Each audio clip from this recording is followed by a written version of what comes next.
এ বন্ধুরা, আজকে যারা এখানে বসেছেন, আপনারা একটু চিন্তা করে দেখেন, আপনার বাবা তো আপনার মতো বাড়িতেই ছিল, আপনার মা তো আপনার বাড়িতেই ছিল।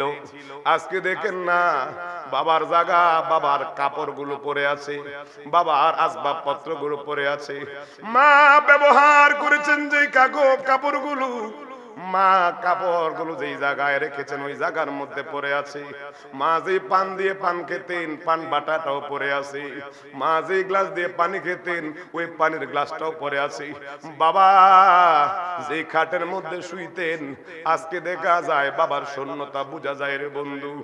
জানি না রে ভাই, কে জানি আজকে মা হারাইয়া বাবা হারাইয়া এখানে বসেছেন। আপনার বাবা তো আপনাকে টাকা পয়সা দিয়ে গেছে, তিনি তো টাকা পয়সা নিয়ে যেতে পারে নাই। আপনার মা 10 মাস 10 দিন আপনাকে লালন পালন করেছে, যাওয়ার সময় 5টা কাপড়ে প্যাকেট হয়ে চলে গেছে। বন্ধুরা রে আমার, আমাকে আপনাকে ওই কবরে যেতে হবে, ওই কবরে যেতে হবে। জানি না এই মাহফিলের মধ্যে যারা এসেছেন, যারা এখনো আসেন নাই, কার জানি মা নাই, কার জানি বাবা নাই। বন্ধুরা রে আমার, বাবা মার কথা বললে অনেকের অন্তরটা পেটে যায়। বলবেন হুজুর, আজকে বাবা দেখি না 10 বছর 20 বছর, মারে দেখি না 10 বছর 20 বছর। এখানে অনেকে আছেন বিদেশে ছিলেন, বিদেশ থাকার সময় আপনার বাবাকে হারিয়েছেন, মাকে হারিয়েছেন। আপনি বিদেশ থাকার সময় আপনার মাকে বাবাকে দাফন করতে পারেন নাই, এরকম মানুষ সন্তান আছে না নাই? আরো জোরে কন। এ বন্ধুরা রে আমার, গত কয়েকদিন আগে যারা প্রবাস থাকে তারা জানে মার জন্য বাবার জন্য কতটা মায়া লাগে, সন্তানের জন্য কতটা মায়া লাগে। প্রবাসীরা জানে তাদের বালিশ গুলো রাতের গভীরে ভিজে যায় চোখের পানিতে। শত কষ্ট চাপা দিয়ে প্রবাসীরা বিদেশে থাকে, টাকা ইনকাম করে মার মুখে বাবার মুখে হাসি ফুটাতে চায়, সন্তানের মুখে হাসি ফুটাতে চায়, স্ত্রীর মুখে হাসি ফুটাতে চায়। গত কয়েকদিন আগে উত্তর বরুড়ার একটা লোক আমারে ফোন দিছে। ফোন দিয়ে কয়, হুজুর আমি আপনার ওয়াজগুলো শুনি, মা বাবার আলোচনা করেন, হুজুর আমার জন্য একটু দোয়া করবেন, আমার মা বাবার জন্য দোয়া করবেন। আমি কই কেন? কই হুজুর গো, আমার মা নাই, বাবা নাই, মা মারা গেছে, বাবা মারা গেছে। আমি কইলাম কিভাবে, কেন, কয়দিন হইছে? কয় হুজুর আপনার যদি সময় হয় তাহলে আমি আপনাকে আমার সময়টা আপনাকে আমি ঘটনাটা বলবো। আমি কই বলেন? কয় হুজুর আমরা ভাই ছিলাম 5 জন, 5 ভাই, আমি সবার ছোট। একে একে বড় ভাই বিবাহ করে আলাদা হয়ে গেছে, ছোট ভাই বিবাহ করে আলাদা হয়ে গেছে, আমার মেজো ভাই বিবাহ করে আলাদা হয়ে গেছে। এইভাবে সবাই বিবাহ করে আলাদা হয়ে গেছে। আমি ছোট মানুষ, সবার ছোট, আমি সবার আদরের। এখন আমার মা বিভিন্ন সময়ে ভাইয়ের ঘরে কয়েকদিন খায়, বড় ভাইয়ের ঘরে কয়েকদিন খায়, এইভাবে ভাগ করে তারা আমার মা বাবাকে নিয়ে গেছে। হুজুর আমি বেকার, তাই আমাকে অনেকে মুখ দিয়ে পছন্দ করে না, আমাকে বলতে পারে না, মুখ দিয়ে বলে না, কিন্তু অন্তরে পছন্দ করে না, সেটা জানি। আমার মা বাবা বললো, বাবা রে আমরা চাই তুমি বিদেশ চলে যাও। কয় হুজুর আমার মা কয়েকটা স্বর্ণ দিয়ে আমাকে বললো, বাবা এটা বিক্রি করে দাও। বাবা কিছু টাকা আমাকে জোগাড় করে দিয়ে বাবা কয়, বাবা রে তোমার তো কিছু নাই, তুমি চলে যাও বিদেশে, বিদেশে যাইয়া কামাই করে এসে বিবাহ করবা, টাকা পয়সা জমাইয়া। কয় হুজুর মা বাবার কথা শুনে আমি বিদেশে গেলাম, হুজুর ভালোই চলতেছিল আমার অবস্থান। আমি 3 মাস পরে আমার মাকে একটা সুন্দর দামি মোবাইল দিলাম। এখন মা আমারে ফোন দেয়, আমিও মারে ফোন দেই, বাবারে ফোন দেই, বাবাও কথা কয়, মাও কথা কয়। কিন্তু হুজুর গো 6 মাসের মাথায় একদিন আমার মোবাইলটা আমি রুমে রেখে গেছি। রুমে যাওয়ার পর আমি রুমের মধ্যে ডিউটি থেকে এসে দেখি যারা আমার জীবনে কখনো ফোন দিত না তারাও আমারে ফোন দিছে। আমি মোবাইলটা লইয়া মা নামে সেভ করছি যেই আইডিটা, ওই আইডিতে নক করলাম। আমি যখন কল দিছি আমি দেখি আমার বাড়িতে সবাই কান্নার রোল পড়ে গেছে। আমি বুঝতে পারি নাই ওই দিক থেকে আমার বাবা ফোন ধরেছে। আমার বড় ভাই ফোনটা বাবার থেকে নিয়ে কয়, বাইরে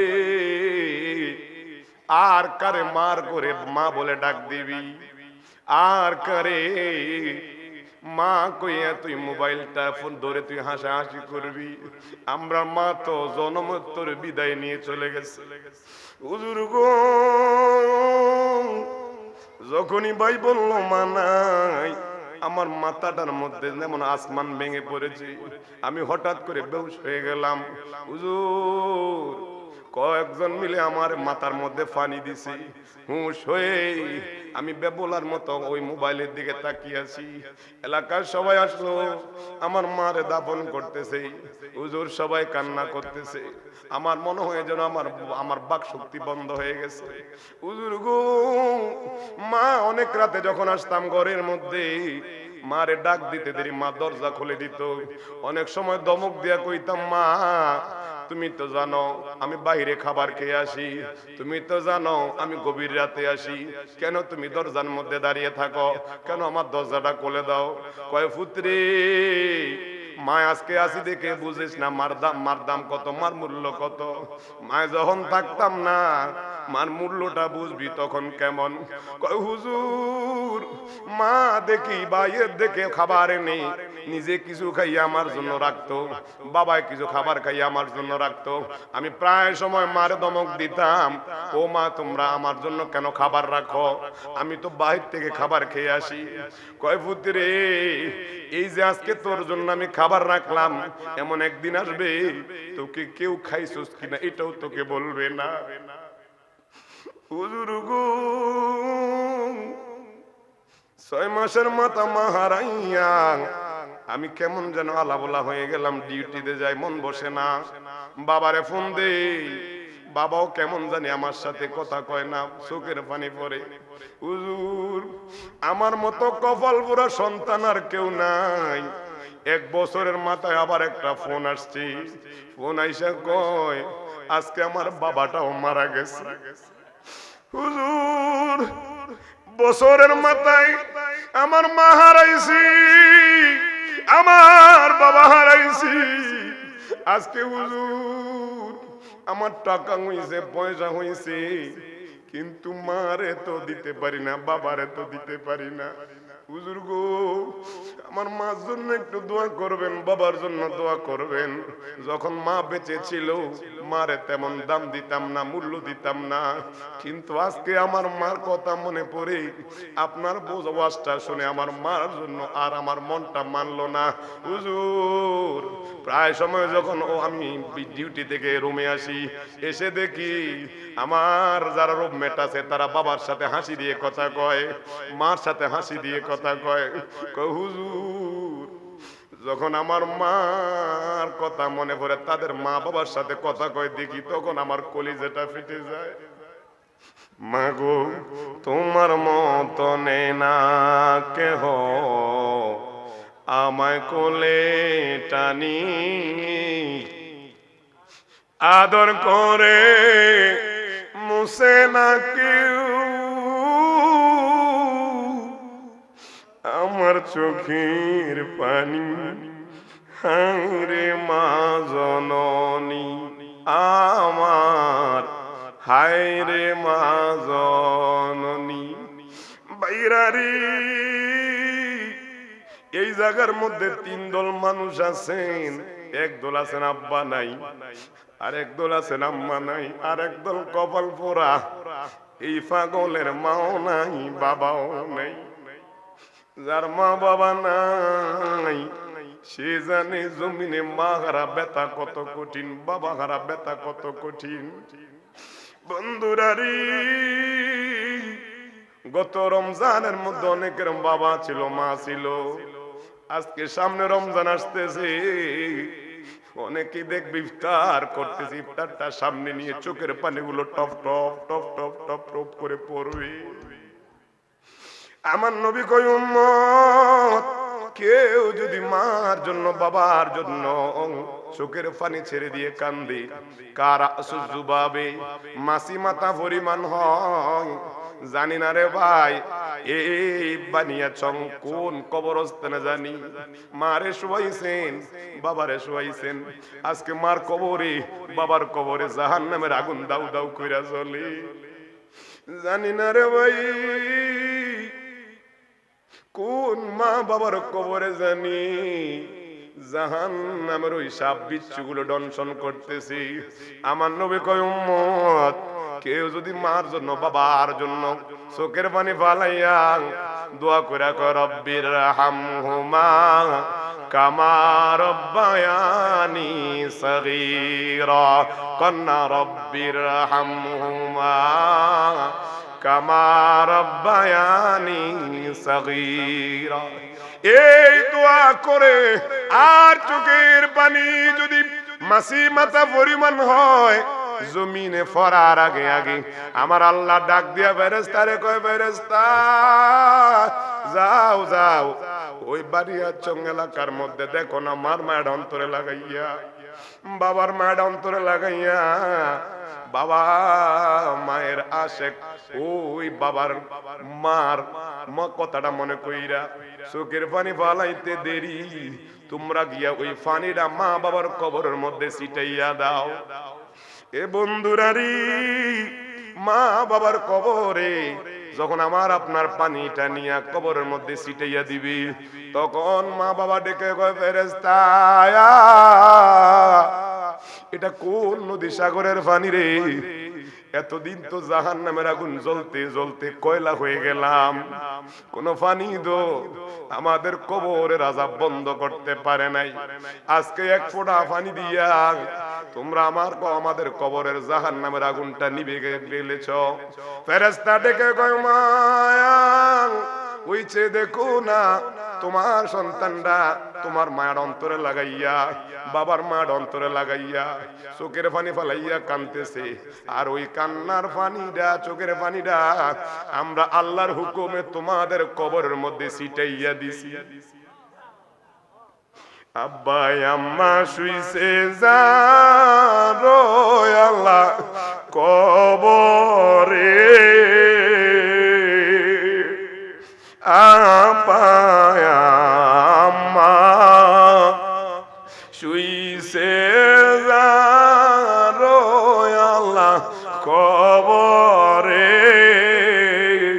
মাফ করে দেন দয়াল নবীর খাতিরে, বলেন মাফ করে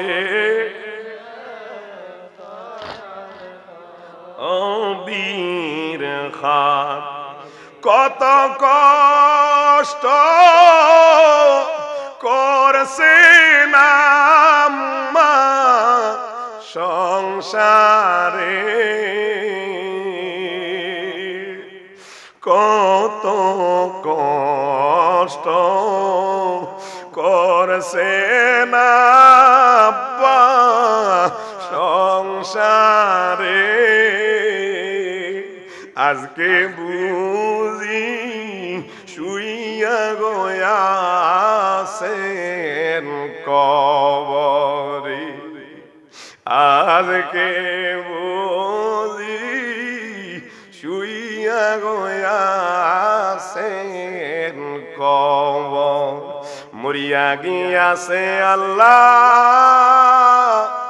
আল্লাহ যাদের মা বাপ মাফ করিয়া দেন গো আল্লাহ কবরে আযাব কন্যা আমিন। একটু ডাক দেন আল্লাহ, ও আমার আল্লাহ আমরা রে কি মায়া লাগে না, কন্যা আল্লাহ আমরা রে কি মায়া লাগে। বাইরে ভাই এতক্ষণ সবার মুখের মধ্যে হাসি ছিল, এখন যখন মা বাবার কথা বললাম, কবরের কথা বললাম, মৃত্যুর কথা বললাম, অনেকের চোখের মধ্যে পানি চলে এসেছে, মুখটা মলিন হয়ে গেছে। এ বাইরে ভাই টাকা আছে পয়সা আছে গরিমা করবেন না, অহংকার দেখাবেন না। আপনার মতো অনেক টাকাওয়ালা পয়সাওয়ালা কবরের মধ্যে তো শোয়াইছেন, দেখেন না গিয়া হাড্ডি গুলো দেখা যাবে না। তারা দুনিয়াতে দাম্ভিকতার সাথে চলেছে, মানুষ মানুষকে কথায় কথায় আঘাত করেছে, কষ্ট দিয়েছে। ও বন্ধুরে আরে আমার, ফুলের সৌরভ মানুষের গৌরব বেশি দিন থাকে না। যারা দুনিয়াতে দাম্ভিকতার সাথে চলেছে, আজকে তাদের কবরের পাশে গিয়ে দেখেন না, ওই কবরের মধ্যে তারা অসহায়ের মতো শুয়ে আছে। আমাকে আপনাকে ওই কবরের মধ্যে যেতে হবে। এ বন্ধুরা, বুখারী শরীফের হাদিস, আমি আপনি যত টাকা পয়সা করি না কেন, আমার সাথে আপনার সাথে যখন ওই কবরের যাত্রী যখন আমি আপনি হয়ে যাব, তিনটা জিনিস আমার আপনার সাথে যাবে। কয়টা? জোরে কোন। বুখারী শরীফের হাদিস 6514 নম্বর হাদিস। আমার নবী কয়, আহলুহু ওয়া মালুহু ওয়া আমালুহু ফায়াখরুজুল ইসনান। আমার নবী কয়, উম্মত তুমি যখন কবরের যাত্রী হয়ে যাবে, এই দেহ থেকে যখন পরাণ পাখিটা চলে উড়াল দিয়ে চলে যাবে, তখন তোমাকে কবরে নেওয়া পর্যন্ত তিনটা জিনিস তোমার সাথে থাকবে। একটা হলো তোমার আপনজন, দ্বিতীয়টা হলো তোমার ধন সম্পদ, তৃতীয়টা হলো তোমার আমল। এখন আমার নবী কয়, যখন আপনি আপনাকে সুন্দরভাবে গোসল করাইয়া তিনটা কাপড়ে প্যাকেট করাইয়া যখন ময়দানে নিয়ে গিয়ে যায় নামাজটা পড়িয়ে দেবে, পড়িয়ে দেওয়ার পর ওই রূহ নাকি আমাকে আপনাকে ডেকে বলে। শরহে সুদূর নামক কিতাবের মধ্যে ইমাম জালালউদ্দিন সুয়ুতি লিখছেন, যখন আমার আপনার থেকে দেহ পরাণ পাখি চলে যাবে, আল্লাহ রাব্বুল আলামিন ওই ফেরেশতাদেরকে ডেকে বলবেন, ও ফেরেশতারে যাও যাও, তার রূহটাকে আসমানের মধ্যে নিয়ে যাও। গভীর মনোযোগ। যদি আপনি জান্নাতি হন, আপনাকে সিজ্জিনের মধ্যে রাখবে, আর যদি আপনি বদকার হন, আপনাকে সিজ্জিনের মধ্যে রাখা হবে। এই সময়টার মধ্যে রূহটা ঘোরাঘুরি করবে। এ বন্ধুরা রে, আমার নবী কয়, বুখারী শরীফের হাদিস, যখন আপনাকে দাফন কাফন করে নামাজ দিয়ে জানাজাটা দিয়ে যখন আপনাকে কবরের পারে নিয়ে যাবে, ওই কবরের পারের মধ্যে আপনার আত্মীয় স্বজন যাবে, আপনার ধন সম্পদ যাবে, কিন্তু তিনটা মানুষ যখন আমাকে আপনাকে শোয়াইয়া আসবে, তখন দুইটা জিনিস আপনার ওখান থেকে চলে আসবে। একটা হলো আত্মীয় স্বজন আপনজন, আর একটা হলো আপনার সম্পদ। আর আমার সাথে আপনার সাথে যে জিনিসটা কবরে যাবে, ওই জিনিসটা হলো আমল। আমার নবী কয়, আমল হলো দুই প্রকার, একটা হলো নেক আমল, আর একটা হলো বদ আমল। কথা বলুন ঠিক কিনা? আরো জোরে কোন। আমার মরণের কতদিন বাকি আমি জানিলাম না গো আল্লাহ, মরণের বাকি আমার মরণের কতদিন বাকি আমি জানিলাম না গো আল্লাহ, মরণের কতদিন। আহা টাকা পয়সা ধন সম্পদ কেহ নাহি যাবে, টাকা পয়সা ধন সম্পদ কেহ নাই যাবে। ভাই বলো বন্ধু বলো, কেহ নাহি যাবে। আমার সাথে আমল নামা শুধু সঙ্গে যাবে, আমি জানিলাম না গো আল্লাহ, মরণের বাকি আমার মরণের কতদিন বাকি আমি জানিলাম না গো আল্লাহ, মরণের কতদিন। এ বন্ধুরা, ইমাম জালালউদ্দিন সুয়ুতি তিনি শরহে সুদূর কিতাবের মধ্যে লিখছেন, মৃত্যুর 40 দিন আগ থেকে দৈনিক ওই আজরাইল বান্দার ঘরের দরওয়াজায় 5 বার করে হাজিরা দিয়া যায়। কয়বার? আরো জোরে কোন। এখানে অনেক মানুষ আছেন, আজকে এখানে আলোচনা শুনতেছেন, আগামী কাল আপনার জানাজার আওয়াজ হতে পারে। কথা বলুন ঠিক কিনা?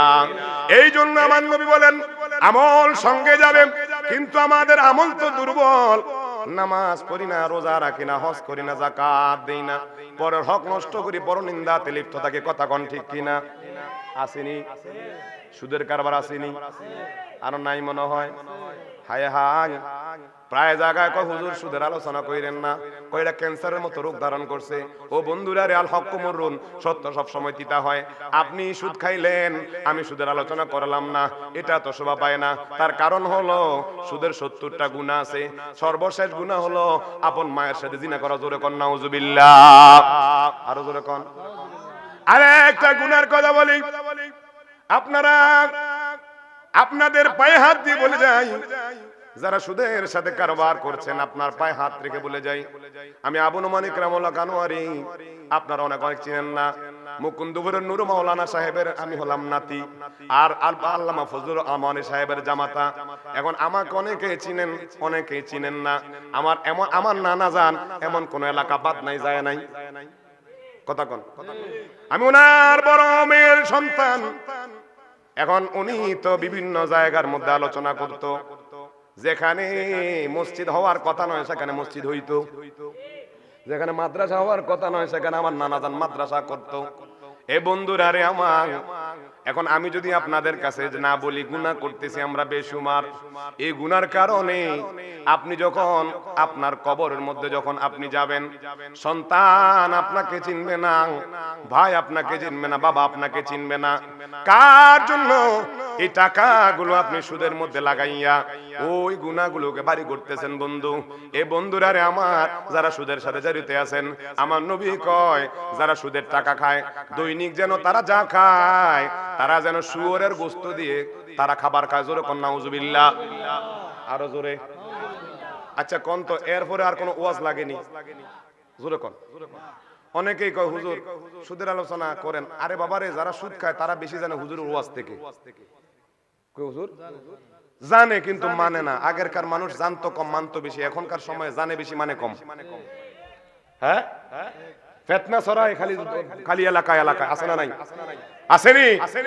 তোমার থেকে আমি বেশি জানি, আমার বাপ দাদা যা করছে ভুল করছে, মানে আমারটা সঠিক। নাউজুবিল্লাহ কইতেন না? আসেনি? হে বন্ধুরা রে, গভীর মনোযোগ। আকল মনি ছাড়া কাফির, যারা জ্ঞানী তাদেরকে অল্প ইশারাতে বুঝে যাবেন। যারা সুদের সাথে জড়িত, আপনার সাথে আমার ধন সম্পদ নিয়ে কোনো দ্বন্দ্ব নাই, টাকা পয়সার কোনো দ্বন্দ্ব নাই, আছে নাই? কিন্তু আপনি, আমি চাই আপনি জান্নাতি হন, আপনি আপনার কবরের মধ্যে যেন জাহান্নামের আগুনটা না জ্বলে। দুইটা জিনিস যাবে। এখন আমাকে আপনাকে আমল করতে হবে। এই আমলের আগে ইমানটা ঠিক করে যদি আমল করেন, আখলিস দীনাকা ইয়াকফিকাল আমালুল কলিল, ইমানটাকে ঠিক করে যদি আপনি অল্প আমল করেন, আপনার ওই অল্প আমল নাজাতের জন্য যথেষ্ট হয়ে যাবে। কোন নবীর উম্মত হলেন? আমরা এখন যা গুনাহ করি, আগের কার নবীদের উম্মতরা গুনাহ করলে তাদের কপালটা কালো হয়ে যেত, বুঝা যাইতো তারা গুনাহ করছে। কিতাবের মধ্যে পেয়েছি অনেকের কপালে উঠে যেত। আল্লাহু আকবার কোন। কিন্তু আগের কার উম্মতদের থেকে আমরা গুনাহ করি বেশি। কথা কোন ঠিক কিনা? দয়াল নবীজির সদকায় আমাকে আল্লাহ যদি আমাকে আপনাকে ধরেন, যদি আমাকে আপনাকে একটা গুনার কারণে ধরতেন, তাহলে কত পর্যন্ত আমাদের হায়াত পেতাম না। দয়াল নবীজির উসিলায় আজকে আমি আপনি আল্লাহ রাব্বুল আলামিন সত্তার হয়ে আমার আপনার গুনাহগুলোকে গোপন রাখছেন। কথা কোন ঠিক কিনা? কোন নবীর উম্মত হলেন? যেই নবীকে আমার আল্লাহ রাব্বুল আলামিন সকল নবীদের থেকে সবার ঊর্ধ্বে মর্যাদা দিয়েছেন। আমার নবীজিকে আমার আল্লাহ রাব্বুল আলামিন কেমন মর্যাদা দিয়েছেন জানেননি? আমার আল্লাহ কোরআনের মধ্যে কয়, ওয়া রাফা'না লাকা যিকরাক, ওগো নবীজি, আমি আপনার সুমহান মর্যাদাকে আমি এত বুলন্দ করেছি। আমি আল্লাহর পরে যিনার স্থান, তিনি হলেন আপনি নবী দু জাহান। জোরে কোন সুবহানাল্লাহ। আমরা নবী পেয়েছি শ্রেষ্ঠ, কোরআনুল কারীম কিতাব পেলাম শ্রেষ্ঠ, উম্মত হলাম শ্রেষ্ঠ। কিন্তু আমরা উম্মত এমন আছি, আল্লাহ রাব্বুল আলামিন কোরআনুল কারীমের মধ্যে আমাদেরকে বলছেন আমরা হলাম আশরাফুল মাখলুকাত, সৃষ্টির মধ্যে সেরা জীব। কিন্তু আবার এই কোরআনের মধ্যে দিয়েছে তো গৌর গোবিন্দর রাজপ্রাসাদের ইটগুলো মাটিতে বসে পড়েছে। কথা বলুন ঠিক কিনা? আমরা তো হুসাইনি মুসলমান, যে ইমাম আলী মুকাম হুসাইন কারবালার জমিনে 72 জন আওলাদে পাককে নিয়ে 22,000 মুনাফিকের সামনে আল্লাহু আকবারের ধ্বনি দিয়েছে। প্রত্যেক মুনাফিকের অন্তরের মধ্যে কম্পন সৃষ্টি হয়েছে। কথা বলুন ঠিক কিনা? আমার আল্লাহু আকবার। ইয়া রাসূল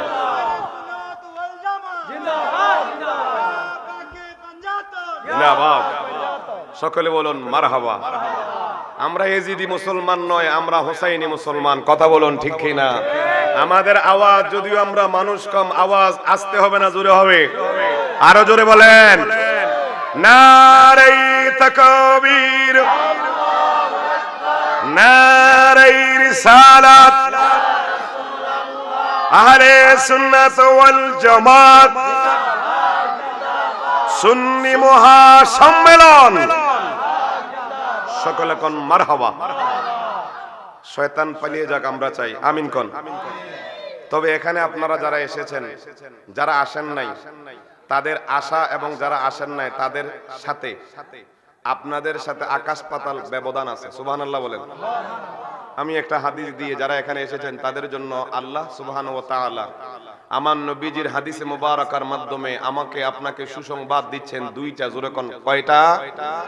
আরো জোরে। এ হাজিরিন গভীর মনোযোগ।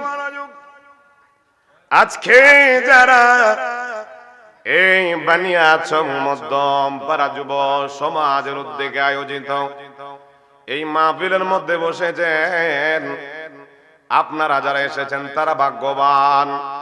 তার কারণ হলো আমার নবীজি সরকারে দো আলম নূরে মুজাসসাব নবীজি নবুয়তের জবানে সাত করেছেন, মা জালাসা কওমি ইয়াযকুরুনাল্লাহ ইল্লা নাদা মুনাদি কুমু মাগফুরুল লাকুম। যুরকুম সুবহানাল্লাহ।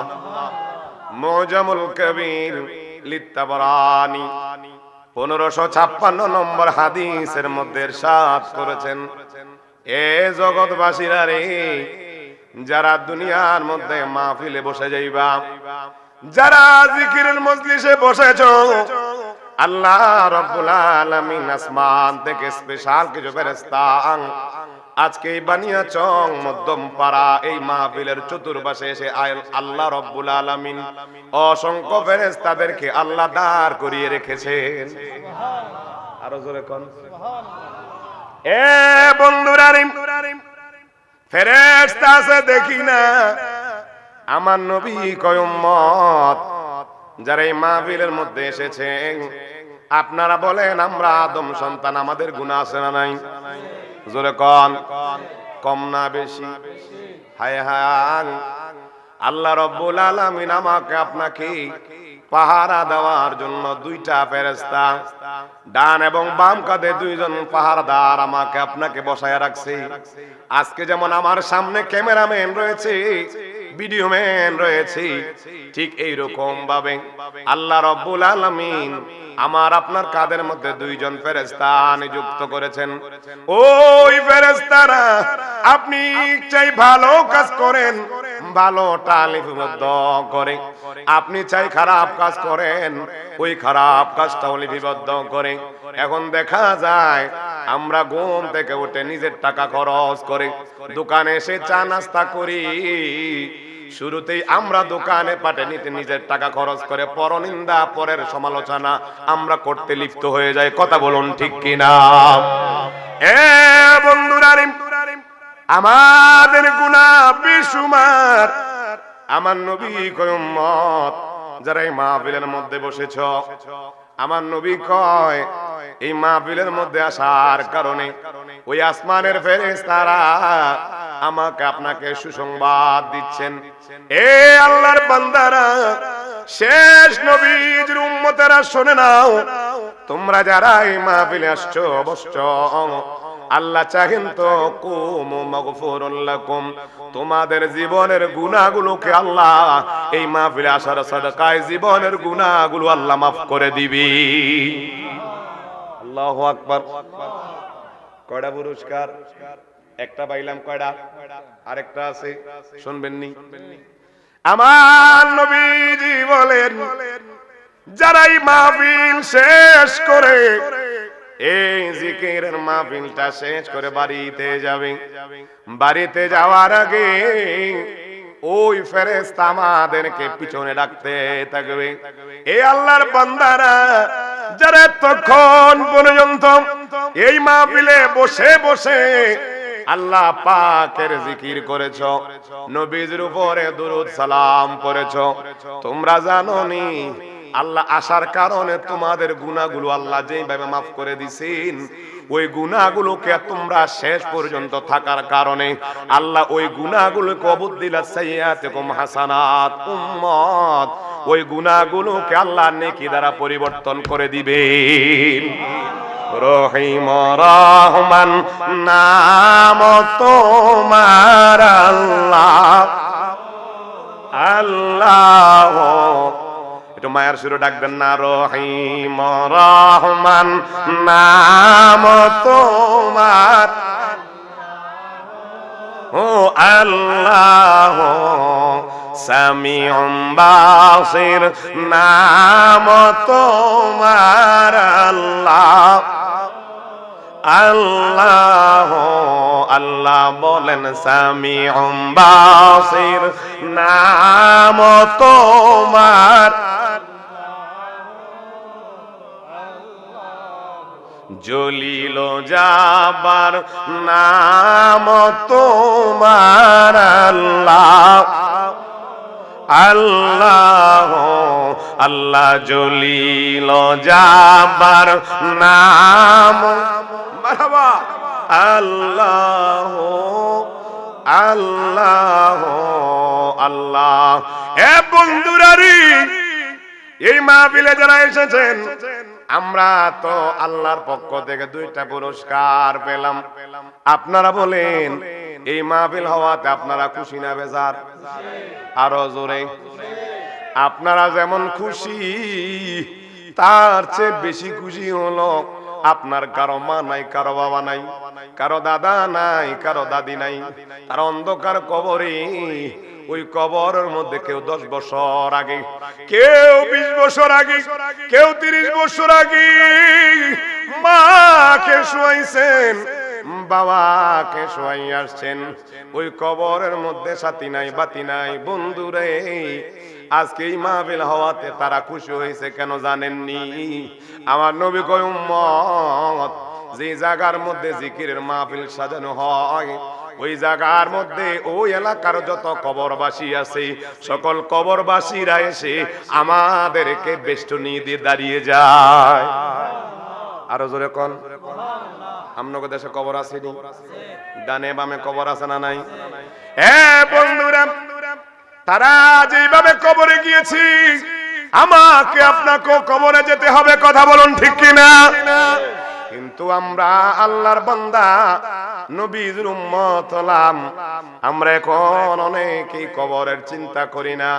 বন্ধুরা রে আমার, একটু গভীর মনোযোগ দিয়ে দেখেন না, আপনি রাতে যখন ঘুমান, ঘুমানোর আগে যখন বালিশের মধ্যে মাথাটা লাগান, ওই সময় আপনি চিন্তা করবেন আপনি যেই জায়গার মধ্যে অবস্থান করেছেন, আপনার আগে তো আপনার দাদা ছিল ওই জায়গায়, আপনার বাবা ছিল, আপনার দাদার বাবা ছিল 50 বছর আগে, 100 বছর আগে, 200 বছর আগে, 300-500 বছর আগে ওই জায়গার মধ্যে মানুষগুলো ছিল।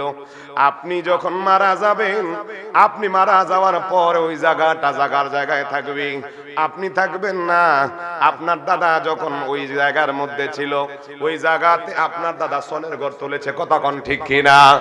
আপনার দাদা বলেছে আমার, আপনার দাদা চলে গেল, আপনার দাদা যাওয়ার পর আপনার বাবাকে মালিক বানালেন। ওই মালিক বানানোর পর আপনার বাবা ওই জায়গার মধ্যে টিনের ঘর তুলেছে। এখন আপনার বাবা নাই, ওই জায়গার মধ্যে টিন ঘরটা ভেঙে আপনি বিল্ডিং করলেন। বন্ধুরা রে আমার, একটু চিন্তা করে দেখেন না, আমরা কোন দেশের যাত্রী হয়ে আসছি। এই দুনিয়াতে যারা এসেছেন সবাই যেতে হবে, যেতে হবে। আপনার দাদা যে রাস্তায় গিয়েছে, আপনাকে ওই রাস্তায় যেতে হবে। আপনার বাবা যে রাস্তায় গিয়েছে আপনাকে ওই রাস্তায় যেতে হবে। ও বন্ধুরা রে, আজকে দুনিয়ার মোহে পড়ে, দুনিয়ার মায়ায় পড়ে আমরা আখিরাতকে ভুলে যাচ্ছি, আখিরাতকে ভুলে যাচ্ছি। এ বন্ধুরা, একটু গভীর চিন্তা করে দেখেন আমি আলোচনা কোন দিকে নিয়ে যাচ্ছি। আপনি যখন আজকে মারা যাবেন, আপনার দেহ থেকে যখন পরাণ পাখি চলে যাবে, আপনি সুন্দর টাইলস বানালেন, টাইলসওয়ালা বিল্ডিং বানালেন, এই কনকনে শীতের মধ্যে আপনি গরম পানির জন্য গিজার লাগালেন।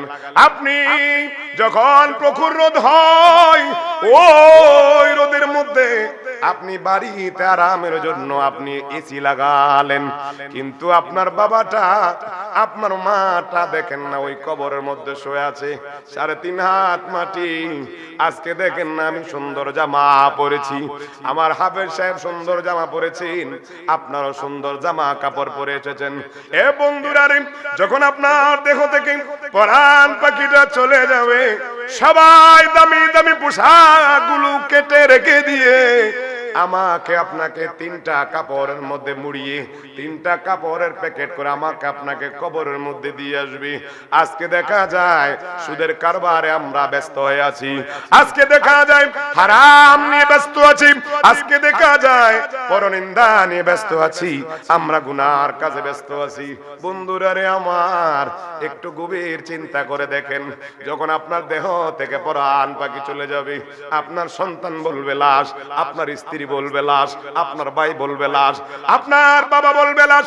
এখন যারা এখানে বসেছেন গভীর মনোযোগ দেন, আমাকে আপনাকে আল্লাহ রব্বুল আলামিন একটা বিবেক দিয়েছে, ওই বিবেকটা হলো মানুষের সর্বোচ্চ আদালত। কথা বলুন ঠিক কিনা?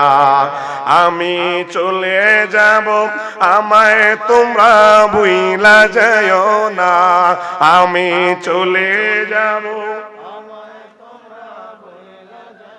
না, ডাইনে বামে মাটি আমার, না ডাইনে বামে মাটি আমার, মাটির বিছানা, আমি চলে যাব, আমায় তোমরা ভুইলা যাও না, আমি চলে যাব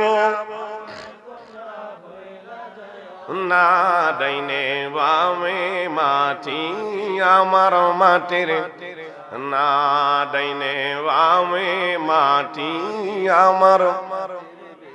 বাবা টাকা পয়সা বাড়ি গাড়ি যাহা করেছি, সব কিছু ফালাইয়া আজি একা যাইতেছি। কথা কন ঠিক কিনা?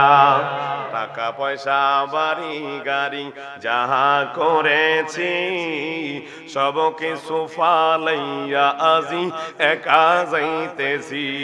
ওরে এত নিষ্ঠুর হবে মানুষ তা তো জানি না, বলো না এত নিষ্ঠুর হবে মানুষ তা তো জানি না, ডাইনে বামে মাটি আমার, মাটির, না ডাইনে বামে মাটি আমার। এ বন্ধুরা রে, গভীর মনোযোগ দেন। এখন আপনি ভাবেন, আপনার দেহ থেকে পরাণ পাখি চলে গেছে, আপনাকে রাতের বেলা দাফন না করে সকাল বেলা দাফন করবেন। যে সন্তানের জন্য মাথার ঘাম পায়ে ফেলে আপনি পরিশ্রম করছেন, ওই পরিশ্রম করে সন্তানকে আপনি খাওয়াচ্ছেন, আপনার স্ত্রীকে আপনি ভরণ পোষণ দিচ্ছেন, আপনার সন্তানকে যেই ঘরের মধ্যে রাখার ব্যবস্থা করেছেন, ওই ঘরের মধ্যে আপনার নিথর দেহটাকে যদি তার কাছে বলেন, চাচ্চু গো, ও চাচ্চু, তোমার বাবা তো আজকে মারা গেছে, আজকে একটা রাত তুমি তোমার বাবার কাছে একটু পাহারা দিয়ে থাকো, একটা রাতের জন্য তোমার বাবার কাছে থাকো। আপনার স্ত্রীকে ডেকে বললেন, এ বোন, আজকে তো তোমার স্বামী মারা গেছে, তোমাদের জন্য ধন সম্পদ সব দিয়ে গেছি, তোমাদেরকে টাকা পয়সা বিল্ডিং দিয়ে গেছি, যেহেতু আজকে রাতে দাফন করব না, আগামী কালকে আমরা দাফন করব। আজকে রাতটা তুমি তো অনেক রাত তিনার কাছে ছিলা, তুমি তো 10 বছর নয় 30 বছর 50 বছর তুমি তো তিনার সাথে সংসার করেছো, রাতের আধারে তিনার জন্য তুমি অপেক্ষা করেছো। আজকে যেহেতু তার দেহ থেকে পরাণ পাখিটা চলে গেছে, নিতর দেহটা যখন মাটিতে পড়ে আছে, আপনার আজকে স্বামীকে একটু নিয়ে অপেক্ষা করুন, বেশি নয় রাতটা শুধু আপনি থাকবেন। ওই স্ত্রী ডেকে বলবে, ভাই গো, ও ভাই, আমি লাশ দেখলে ভয় পাই। ওই সন্তান বলবে, আমি লাশ দেখলে ভয় পাই। ওই আপনজনরা বলবি, আমরা লাশ দেখলে ভয় পাই। তাড়াতাড়ি করে তিনাকে দাফনের ব্যবস্থা করে দাও, তিনাকে আর রাখা যাবে না, কারণ বেশিক্ষণ রাখলে তিনার গায়ের মধ্যে গন্ধ আসতে পারে। কেউ চলে যাবে আপনার কবর খোঁড়ার জন্য, কেউ চলে যাবে আপনার কাপড় আনার জন্য, কেউ চলে যাবে ওই বাঁশ কেটে আপনাকে সুন্দর করে বিছানা দিয়ে আপনাকে তাড়াতাড়ি রাখার জন্য। কথা কোন ঠিক কিনা? সে যে নামে আজরাইল, সঠিক সময় সবার ঘরে হইবে দাখিল। কথা বলুন ঠিক কিনা? ওরে কাকুতি মিনতি করেলেও, কাকুতি মিনতি করেলেও রেহাই পাবে না। আজরাইলা শিবে যেই দিন কৈফিয়ত চলবে না, আজরাইলা শিবে যেই দিন কৈফিয়ত চলবে না। মরণেরই কথা মানুষ, মরণ কথা মানুষ।